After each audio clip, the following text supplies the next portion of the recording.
My name's Yvette Paz. I am a veteran from the Los Angeles, California area. I'm 30 years old. I'm not somebody who typically gets sick. I don't have any kind of medical conditions. So when I got sick, it was very sudden. I woke up one morning and I realized that I had a very strange headache, unlike anything I've ever felt before. Honestly, didn't think much of it until the third day when I woke up. I had a really severe sore throat, almost as if there was glass in my throat. This was the first time that I realized something was wrong, and I did drive myself out to the VA hospital.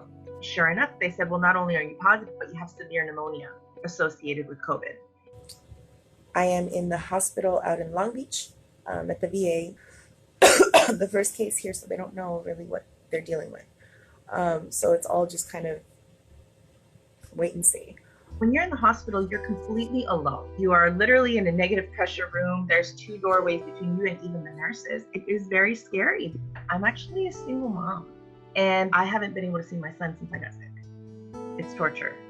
I suffer with PTSD. I have had that ever since the military. This re-triggered my PTSD extreme. I've been having nightmares, anxiety through the roof. So I really have to say that the mental aspect is just as much as the physical that your body goes through, if not more.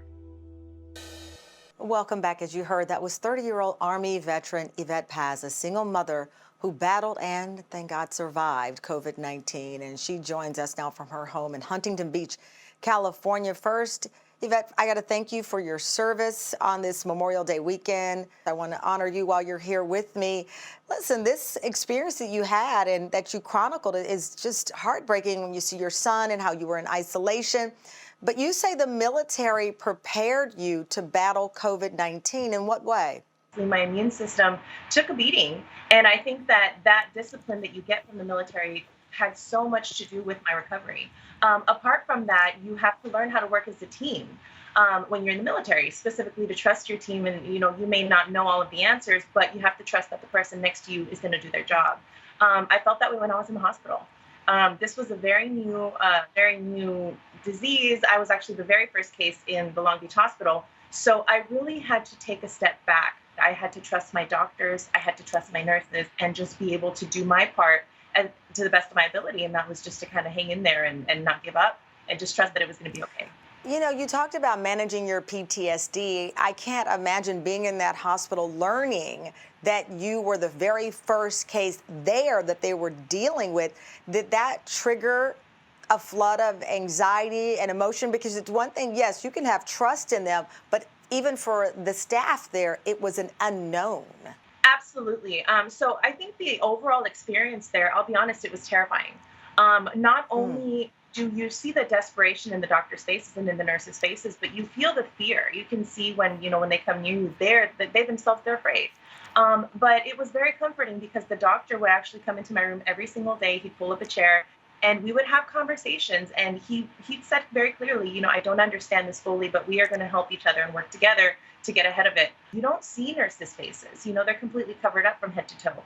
You don't have any kind of connection with the outside world at that point. I couldn't have any visitors. As a matter of fact, they ended up shutting down the entire hospital to visitors when I came in. So then you have that weight on you, like I'm potentially stopping someone from visiting with their family. And it really, really makes you feel so small. And then on top of that, being somebody who is primarily healthy, and all of a sudden I could barely move my body. I could barely get up. It was terrifying. Yeah. You are back home, and Caleb, though, your son, you still haven't seen since March. When will you be reunited? Yeah, so that is probably the most painful part of this entire process. His father and I made the decision that my son's health is bigger than any of us right now. So right now we're sort of waiting. We don't have a set date. We sort of want to see what happens. We want to see if any kind of vaccine comes out, if we get any answers, because we just feel like it's way too early. He is 6 hours away from me up north in a small town that actually has not yet been affected. So we just feel that for his safety, it's best for him to be there. He was with me on video calls while I was in the hospital. I talked to him every single day on Skype, but we just feel like the best thing to do right now is to wait.